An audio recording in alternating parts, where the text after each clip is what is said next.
ആറന്മുള പാർത്ഥസാരഥി ക്ഷേത്രത്തിലെ ആചാര ലംഘന വിവാദത്തിൽ മന്ത്രി വി എൻ വാസവനെ വെട്ടിലാക്കിയത് ദേവസ്വം അസിസ്റ്റന്റ് കമ്മീഷണറെന്ന് ക്ഷേത്രം തന്ത്രി പരമേശ്വര വാസുദേവ ഭട്ടതിരിപ്പാട്.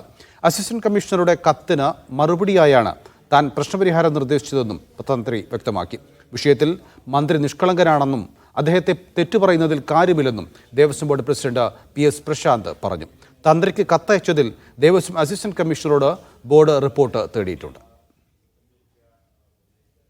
അഷ്ടമിരോഹിണി ദിവസം നിവേദ്യ സമർപ്പണത്തിനു മുൻപ് മന്ത്രി സദ്യ കഴിച്ചത് ആചാര ലംഘനമാണെന്നും പരിഹാരക്രിയ വേണമെന്നും ഇന്നലെ ക്ഷേത്രം തന്ത്രി പരമേശ്വര വാസുദേവ ഭട്ടതിരിപ്പാട് കത്തു നൽകിയിരുന്നു.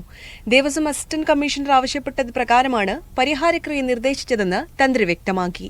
അതുമായിട്ട് നേരിട്ട് ആ സമയത്ത് തന്ത്രി എന്ന നിലയിൽ ഞാൻ ഒരു കാലത്തും അല്ലെങ്കിൽ ഒരു സമയത്തും ഇടപെട്ടിട്ടില്ല. അതേസമയം അസിസ്റ്റന്റ് കമ്മീഷണർ നൽകിയ കത്താണ് മന്ത്രിയെ വെട്ടിലാക്കിയതെന്ന് വ്യക്തമായതോടെ ദേവസ്വം പ്രസിഡന്റ് റിപ്പോർട്ട് ആവശ്യപ്പെട്ടു. പള്ളിയോട സേവാ സംഘത്തിന്റെ നിർദ്ദേശപ്രകാരമായിരുന്നു മന്ത്രി ചടങ്ങുകളുടെ ഭാഗമായതെന്ന് PS പ്രശാന്ത് പറഞ്ഞു. പള്ളിയോട സേവാ സംഘത്തിന്റെ ക്ഷണപ്രകാരം പോയി എന്ന് മാത്രമല്ല, അവരാണ് അതിനെല്ലാ കാര്യങ്ങൾക്കും നേതൃത്വം നൽകിയത്. പക്ഷെ തന്ത്രിയാണ് ഇങ്ങനെ ഒരു ആചാരലംഘനം നടത്തിയെന്ന് പറയുന്നു. ഇപ്പോൾ മന്ത്രി പറയുന്നത് തന്ത്രിയാണ് വിളമ്പിക്കൊടുത്തതെന്നും പറയുന്നു.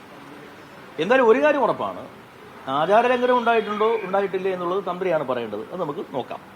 ക്ഷേത്ര ഉപദേശക സമിതിയും ദേവസ്വം ഉദ്യോഗസ്ഥരും ചേർന്ന് നടത്തിയ ഗൂഢാലോചനയുടെ ഭാഗമാണ് ഇപ്പോഴത്തെ വിവാദമെന്ന് പള്ളിയോട സേവാ സംഘവും പ്രതികരിച്ചു. ദേവസ്വം റിപ്പോർട്ട് വന്ന ശേഷം വിഷയത്തിൽ തുടർ നടപടികൾ ഉണ്ടാകുമെന്നാണ് സൂചന. പരിഹാരക്രിയകൾ സംബന്ധിച്ചുള്ള ആലോചനകളും പുരോഗമിക്കുകയാണ്. മീഡിയ 1 പത്തനംതിട്ട.